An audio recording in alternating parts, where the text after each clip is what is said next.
야 인마 넌 차를 또 바꾼겨? 나 때는 말이야. 제 아버지 세대의 많은 어른들은 요즘의 빠른 자동차 교체 주기를 부정적으로 보십니다. 안녕하세요, 오토브라더스 최 팀장입니다. 인정합니다. 현 신차 시장의 교체 주기는 매우 짧은데요. 그런데 핀테크 및 중고차 플랫폼의 24년부터 26년도까지의 전수조사 결과는 평균 7.3년으로 그리 길지 않았습니다. 하지만 금융상품을 통해 차량을 교체하는 경제활동 인구의 교체 주기는 3에서 5년으로 확실히 짧다고 하죠. 과거와 현재는 분명 어떠한 차이가 있을 텐데 차에 대한 인식의 변화가 있었을까요? 과거엔 굴러만 가면 차라고 생각했을 것 같지만 아닙니다. 그랜저가 집값과 맞먹던 그 시절, 차는 지금보다 더 큰 신분 상승의 세속적 수단이었죠. 그럼 소비 패턴의 변화가 있었느냐? 글쎄요. 물론 아버지 세대의 교체 주기가 지금보다 길었습니다만 80년대 중후반부터 90년대 초반만큼은 경제 호황과 함께 마이카 붐이 일며 교체 주기가 4년 내외로 지금보다 짧았다고 하죠. 그때나 지금이나 여건이 되면 차부터 바꿨다는 얘기입니다. 그런 흔하고 뻔한 얘기 말고 진짜 변화의 이유를 다양한 관점에서 살펴볼게요.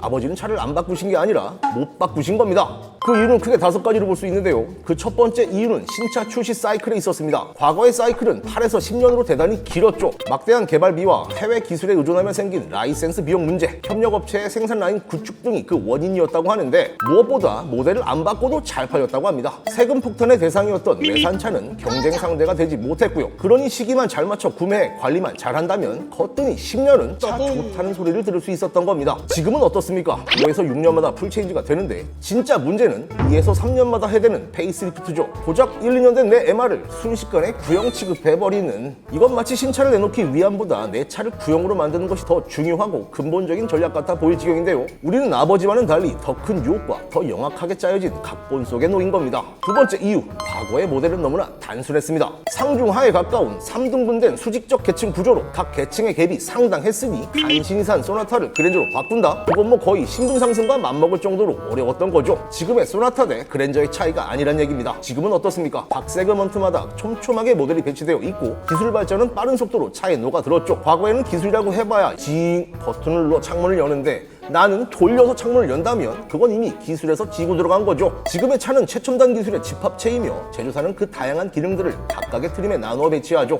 내 외관 디자인에서도 분별력을 강하게 주기 시작했고요. 그 급나누기를 통해 누군가에게는 심리적 우월감마저 팔고 있는 겁니다. 반대로 또 다른 누군가는 박탈감을 제공받고 있고요. 기술의 발전은 그렇게 고도의 판매 전략으로 이어졌습니다. 그러니 아버지는 살 수 있는 차를 고민하셨다면 지금의 우리는 사고 싶은 차를 고민 중인 거죠.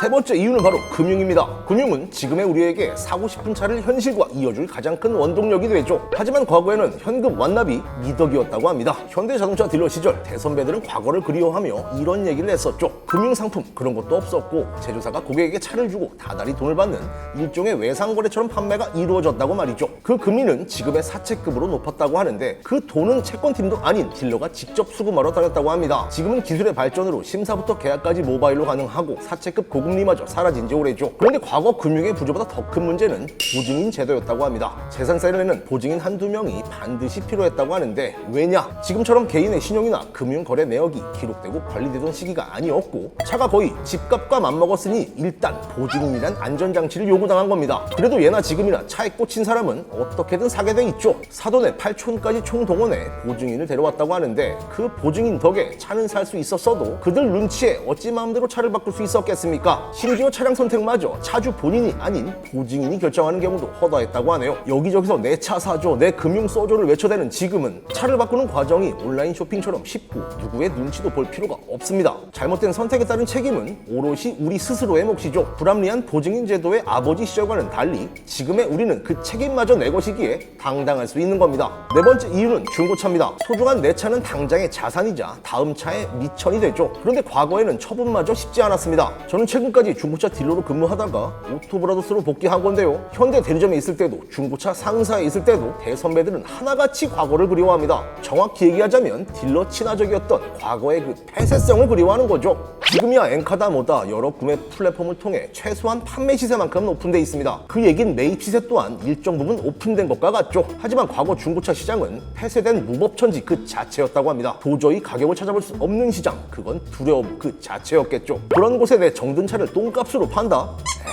그냥 고쳐 타고 만 겁니다. 지금은 어떤가요? 헤이딜러 등의 차량 매각 플랫폼이 성업을 이루고 있는 이유가 바로 그 폐쇄성을 해소했기 때문입니다. 아버지는 그저 차를 지키는 것이 우선이었다면 지금의 우리는 내 차의 가치를 합리적으로 인정받을 최적의 타이밍이 최우선인 거죠. 다섯 번째 이유는 사회적 분위기입니다. 과거에는 이혼이 지금보다 흔치 않았죠. 한 직장을 평생 다닌 분들 또한 상당했고요. 이혼이나 이직을 큰 흠이라 생각했기 때문입니다. 그 낙인으로 인한 사회적 시선이 마치 나의 가치를 떨어뜨릴 감가상각이 되진 않을까, 그게 두려웠던 겁니다. 큰맘 먹고 뽑은 내 차 또한 마찬가지로 평생의 반려차였습니다. 중고차 시장과 폐차장을 뒤져 부품을 구해서라도 고쳐 탔죠. 너도 나도 똥값에 대파는 것보다 완주가 목표였던 이유입니다. 하지만 지금은 얼마나 오래 버티느냐 보다도, 주변의 시선보다도 지금 얼마나 행복하고 만족스러우냐로 가치관이 변했죠. 가장 중요한 것은 바로 나 자신이니까요. 아버지는 주변의 시선 때문에 차와 백년해로를 선택하셨다면 지금의 우리는 행복과 만족을 찾아 이별할 수 있는 쿨함을 선택한 것입니다.